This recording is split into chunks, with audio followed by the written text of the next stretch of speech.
అందరికీ నమస్కారం అండి. నేను మీ తోట ముకుంద న్యాయవాది. ఒక భూమి కొనుగోలు చేసుకునేటప్పుడు చాలా జాగ్రత్తలు తీసుకోవాలండి.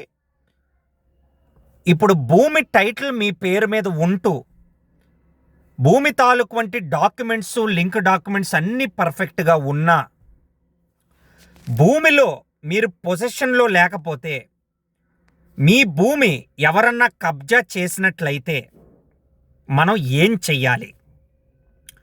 చట్టపరంగా మనకు 2 దారులు ఉన్నాయండి. ఎవరైతే భూమిని కబ్జా చేసినటువంటి వ్యక్తి మీద మనం పోలీస్ స్టేషన్కి 100కి కాల్ చేసి క్రిమినల్ ట్రెస్పాస్ కేసు అనేది పెట్టచ్చండి. క్రిమినల్ ట్రెస్పాస్ అంటే మన భూమిలో చొరబడి మన భూమి లోపల ఎంటర్ అయ్యి మన ప్రాపర్టీలో ట్రెస్పాసింగ్ చేసినటువంటి వ్యక్తి మీద క్రిమినల్ కేసు కూడా ఎఫ్ఐఆర్ బుక్ చేయొచ్చండి. అలాగే రెండో ఆప్షన్ ఏంటంటే కోర్టుకు ప్రొసీడ్ అయ్యి ఇంజంక్షన్ ఆర్డర్ వేసుకోవచ్చండి. ఇంజంక్షన్ ఆర్డర్ వేయడం వల్ల ఫర్దర్గా ఎంక్రోచ్మెంట్ ఎవరైతే కబ్జాదారుడు ఫర్దర్గా ఎంక్రోచ్మెంట్ చేయకుండా మనకు అవకాశం ఉంటుంది.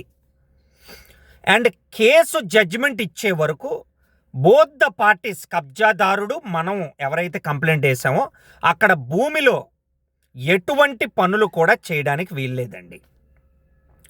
ఇంజంక్షన్ ఆర్డర్ 2 రకాలు ఉంటాయండి. Temporary injunction, permanent injunction.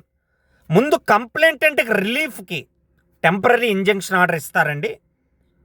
భూమి ఏదైతే ల్యాండ్ డిస్ప్యూట్లో ఉందో మీ జ్యూరిస్డిక్షన్ ఎక్కడైతే భూమి ఉందో అక్కడ కోర్టులో ఇంజంక్షన్ ఆర్డర్ వేసుకోవాలండి. Thank you all for legal advices and suggestions. WhatsApp and call us at 9160345375. భూమి కొనేటప్పుడు వెరిఫికేషన్ చేసుకోండి. మార్టిగేజ్లో ఉందా లేదా, తనఖాలో ఉందో లేదో తెలుసుకోండి. ఆ భూమి మీద కోర్టు కేసులు ఉన్నాయో లేదో తెలుసుకోండి. అలాగే భూమిని ఎవరన్నా కబ్జా చేసినట్లయితే 2 దారులు ఉన్నాయి. ఒకటి ఇంజంక్షన్ ఆర్డరు, రెండోది 100కి కాల్ చేసి క్రిమినల్ ట్రెస్పాస్ కేసు కూడా పెట్టచ్చండి. థ్యాంక్ యూ ఆల్ అండి. మీ తోట ముకుంద్. Thank you all. జై హింద్.